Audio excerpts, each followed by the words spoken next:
الحمد لله والصلاة والسلام على مولانا رسول الله وآله وصحبه. قال تعالى: إنا فتحنا لك فتحا مبينا. صدق الله العظيم. شعبي العزيز، بعد 50 سنة من التضحيات ها نحن نبدأ بعون الله وتوفيقه فتحا جديدا في مسار ترسيخ مغربية الصحراء والطي النهائي لهذا النزاع المفتعل في إطار حل توافقي على أساس مبادرة الحكم الذاتي. وإنه من دواعي الاعتزاز أن يتزامن هذا التحول التاريخي مع تخليد الذكرى 50 للمسيرة الخضراء والذكرى 70 لاستقلال المغرب. وبهذه المناسبة يسعدني أن أتقاسم معك اليوم مشاعر الارتياح لمضمون القرار الأخير لمجلس الأمن.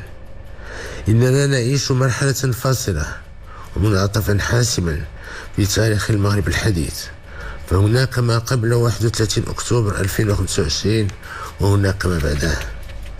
لقد حان وقت المغرب الموحد من طنجة إلى القويرة الذي لن يتطاول على حقوقه وعلى حدوده التاريخية.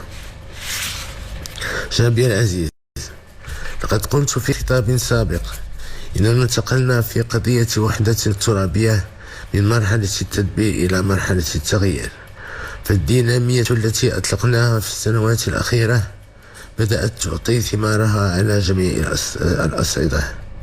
ذلك أن ثلثي الدول بالأمم المتحدة أصبحت تعتبر مبادرة الحكم الذاتي هي الإطار الوحيد لحل هذا النزاع، كما أن الاعتراف بالسيادة الاقتصادية للمملكة على الأقاليم الجنوبية عرف تزايدا كبيرا بعد قرارات القوى الاقتصادية الكبرى كالولايات المتحدة الأمريكية وفرنسا وبريطانيا وروسيا وإسبانيا والاتحاد الأوروبي بتشجيع الاستثمارات والمبادلات التجارية مع هذه الأقاليم، وهو ما يؤهلها لتصبح قطبا للتنمية والاستقرار ومحورا اقتصاديا في محيطها الجوي بما في ذلك منطقة الساحل والصحراء.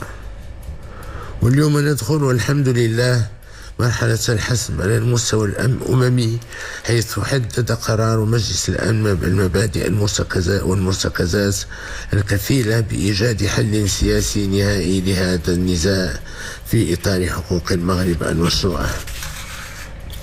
وفي سياق هذا القرار الأممي سيقوم المغرب بتحيين وتفصيل مبادرة الحكم الذاتي وسيقدمها للأمم المتحدة لتشكل الأساس الوحيد للتفاوض باعتبارها الحل الواقعي والقابل للتطبيق. ولا يفوتنا هنا أن نتقدم بعبارة الشكر والتقدير لجميع الدول التي ساهمت في هذا التغيير بمواقفها البناءة ومساعيها الدؤوبة في سبيل نصرة الحق والشرعية.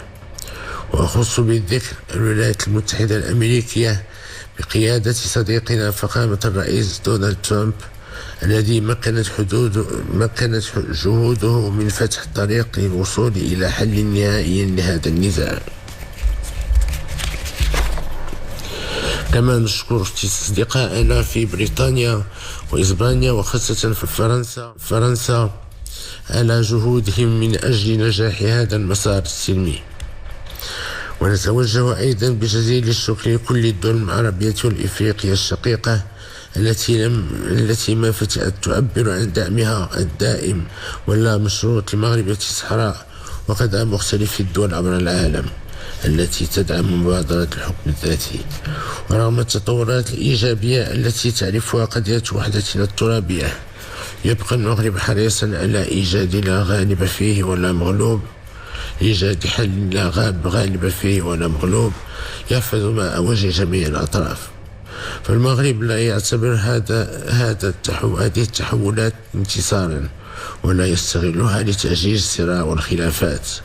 وفي هذا السياق نوجه نداء صادقا لإخواننا في مخيمات تندوف لاغتنام هذه الفرصة التاريخية لجمع الشمل مع أهلهم وما يتيحه الحكم الذاتي للمساهمة في تدبير شؤونهم المحلية وفي تنمية وطنهم وبناء مستقبلهم في إطار المغرب الموحد.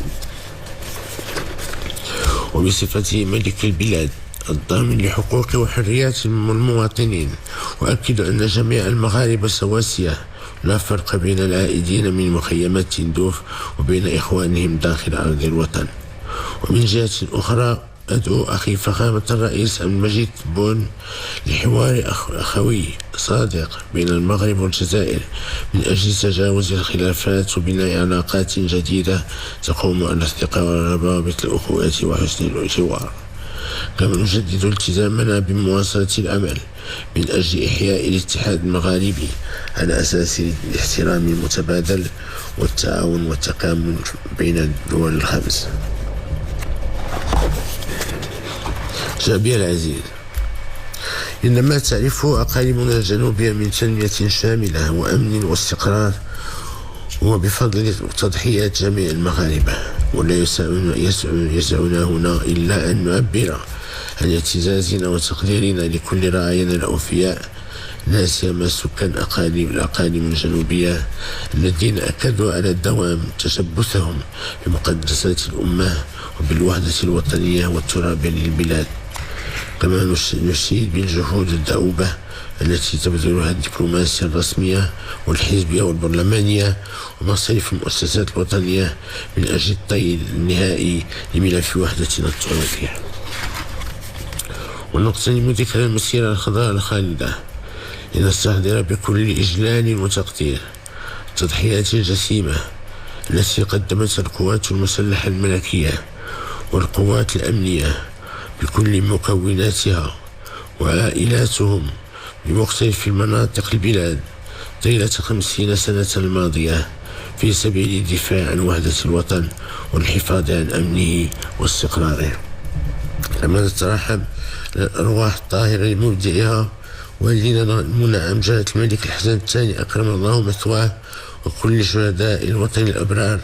والسلام عليكم ورحمة الله تعالى وبركاته.